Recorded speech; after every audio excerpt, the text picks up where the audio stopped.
Students, good morning. कल हमने कृषि क्षेत्र के अंतर्गत दो टॉपिकों का डिटेल में अध्ययन किया था। एक तो हमारी सरकार के द्वारा 1990 तक जितने भी भूमि सुधार किए गए थे उसका अध्ययन किया था, और दूसरा हमने हरित क्रांति का अध्ययन किया था। अब हम इस कृषि के टॉपिक के अंतर्गत ही एक और टॉपिक जो हमारा मुख्य रूप से अध्ययन किया जाता है वो है सहायकी पर बहस। इसी तरह से हमारा ये बुक में दिया हुआ टॉपिक है। बच्चों, सबसे पहले ये सहायकी क्या होती है इसके बारे में मैं तुम्हें समझा देती हूँ। सहायकी आर्थिक सहायता, इंग्लिश में इसे हम सब्सिडी कहते हैं, सामान्य रूप से सरकार के द्वारा कृषि क्षेत्र के अंतर्गत जो डेवलपमेंट के लिए व्यय किया जाता है या सहायता प्रदान की जाती है वो आपकी सहायकी कहलाती है। इससे क्या होता है, किसानों की लागतों में कमी आ जाएगी और देश की जनता को कम दामों पर खाद्यान्न वस्तुएं उपलब्ध हो जाएंगी।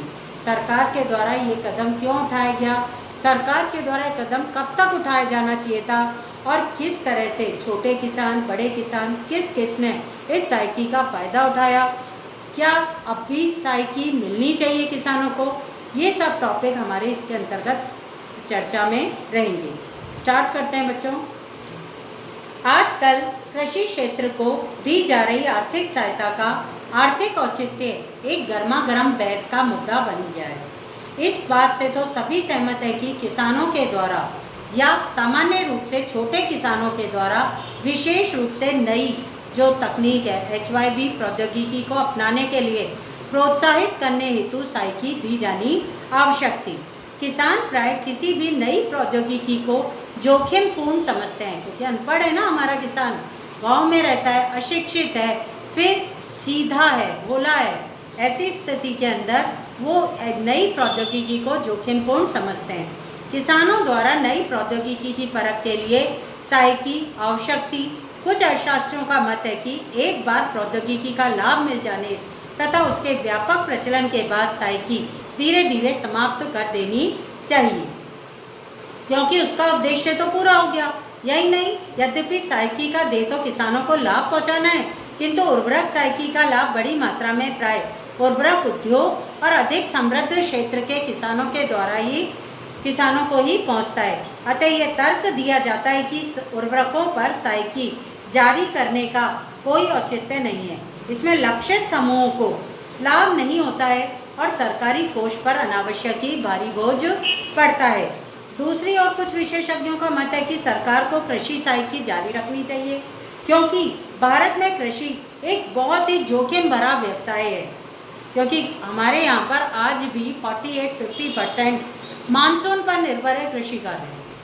अच्छा मानसून तो अच्छा उत्पादन और ख़राब मानसून तो खराब उत्पादन या कम उत्पादन की प्राप्ति होती है।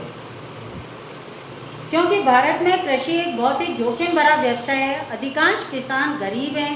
सहायकी को समाप्त करने पर वे अपेक्षित आगतों का प्रयोग नहीं कर पाएंगे।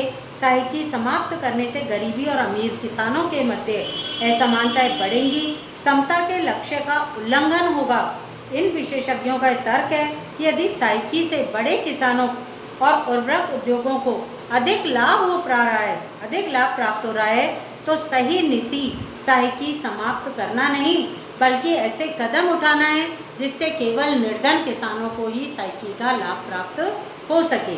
1960 के दशक के अंत तक देश में कृषि उत्पादकता में वृद्धि से भारत खाद्यान्नों में आत्मनिर्भर हो गया।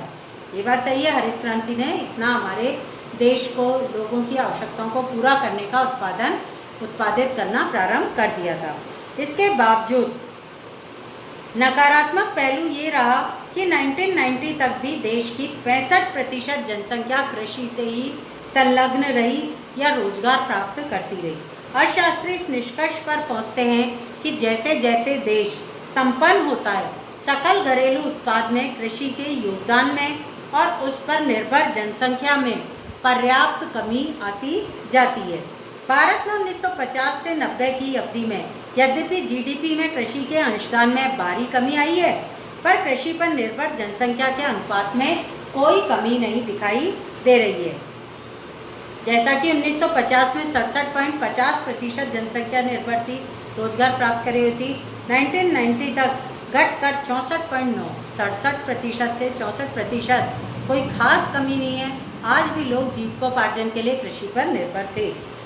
इस क्षेत्र में इतनी उत्पादन वृद्धि तो न्यूनतम श्रम के प्रयोग द्वारा भी संभव थी। फिर इस क्षेत्र में इतनी बड़ी संख्या में लोगों के लगे रहने की क्या आवश्यकता थी? इसका उत्तर यही है कि उद्योग क्षेत्र और सेवा क्षेत्र कृषि क्षेत्र को में काम करने वाले लोगों को अधिक खपा नहीं पाए थे। अनेक अर्थशास्त्री से 1950 से 90 के दौरान अपनाई गई नीतियों की विफलता मानते हैं। बच्चों, आज के लिए इतना ही, कल आगे बढ़ेंगे। Thank you.